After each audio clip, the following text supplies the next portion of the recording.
Yanga Sports Club ni moja ya vilabu vikubwa nchini Tanzania. Walitangaza kumteua Romain Folz kama kocha wao mkuu mpya kwa msimu 2025-2026. Ujumbe huo uliibuka mchanganyiko wa matumaini, wasiwasi na hoja kutoka kwa mashabiki ambao walikuwa wakitegemea zaidi kwa mafanikio ya harakati ya Milli Hamdi ambaye aliwapeleka klabu kwenye mataji mengi ya ndani kama ligi kuu, kombe la muungano na kombe la FA. Lakini Yanga kupitia Romain Folz wameweza pia kupata ushindi wa game zote wakimfunga mtani wao Simba bao 1-0, lakini pia Wydad bao 3-0 pamoja na mechi ya ligi kuu soka Tanzania bara kwa kumtandika bao 3-0.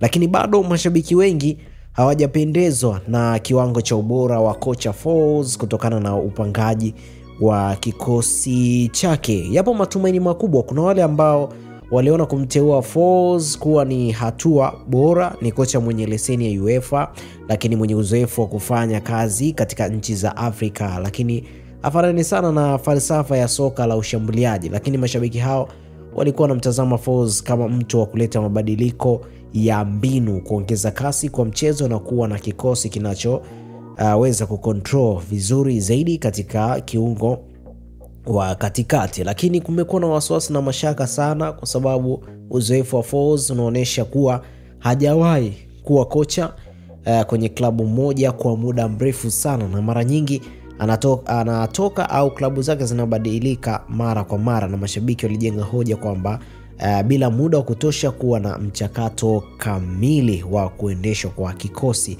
na matatizo ambayo yalishikilia mafanikio huenda yakarudi. Pia kuna wasiwasi kuhusu jinsi atakavyoweza kuhimili shinikizo la kupoteza michezo au kushindwa kwenye mashindano ya kimataifa kama ligi ya mabingwa Afrika. Lakini mashabiki hawataki kuona klabu kubwa kiweza kupoteza hadhi yake kwa kukosa mafanikio ya kimataifa. Lakini kumekuwa na ushahidi ambao mashabiki wengine wakiweza kusogeza. Kuna mashabiki waliokuwa na imani kwamba klabu ilikuwa ikihitaji kocha ambaye ana historia ya kushinda au kufika mbali kimataifa, si tu uchezaji mzuri. Wengine walisema kwamba Folz bado hajawahi kuinuka kwenye hatua ya makundi ya ligi ya mabingwa, hivyo nafasi yake ya kufanya vizuri kimataifa bado haijathibitishwa. Wengine walipinga pia kuhusiana na umri wake na ufanisi wake bado ni mdogo kulinganisha na makocha ambao wanachukuliwa kuwa na uzoefu mkubwa ndani ya soka la Afrika. Lakini pia msemaji aliweza kuzungumza pia kuhusiana na umri pale nyuma, kuhusiana na swala zima la umri wa kocha Romain Folz, kwamba ni kocha ambaye ana umri mdogo lakini anaweza kaleta matokeo makubwa. Mashabiki bado hawajaweza kuelewa katika game zote tatu, wengi wakiwa wanalalamika kwamba upangaji wake wa kikosi bado unakuwa sio mzuri, wengi wakisema kwamba aweze kuondoka, aweze kutafuta kocha mwingine. Lakini baada ya hayo yote kuweza kuzungumzwa kupitia msemaji wa kikosi cha Young Africans Ali Kamwe, aliweza kusema kwamba mwalimu sio kumtia shaka kutokana na ubora wake wa kukinoa kikosi hicho, kwani muda bado upo na muunganiko wa kikosi bado haujawa vizuri, hivyo mashabiki wasiwe na shaka kuhusu kocha wao huyo, kwa sababu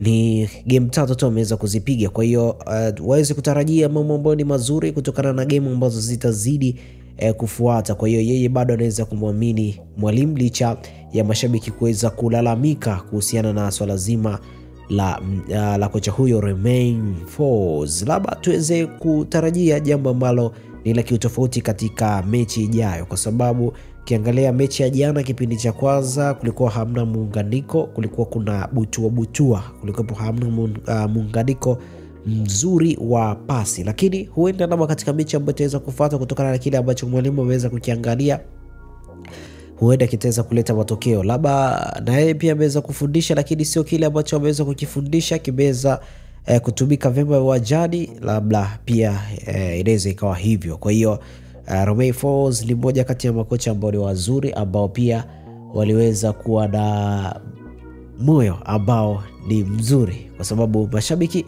wanahitaji kuwa na jambo ambalo ni zuri, lakini tutarajie labda huenda kukaa na ujio ambao ni mzuri, kwa sababu mechi ya jana Pamba Jiji waliweza kuondoka na ushindi wa mabao 3-0, lakini bado mashabiki hawajazoea, labda huenda siku zitakavyosogea labda tukumbuke zile 5 zilikuwa zinaweza kusaidia kwa upande wao, ndio maana mambo yamekuwa ya kiutofauti zaidi. Basi moja kwa moja kwa mpaka kufikia hapa hatuna la ziada. Usisahau kusubscribe, kulike, kushare na kucomment ili uweze kupata taarifa zetu pindi pale zinapojitokeza. Jina langu ni Tobias Kisimo, nikutakia wakati mwema.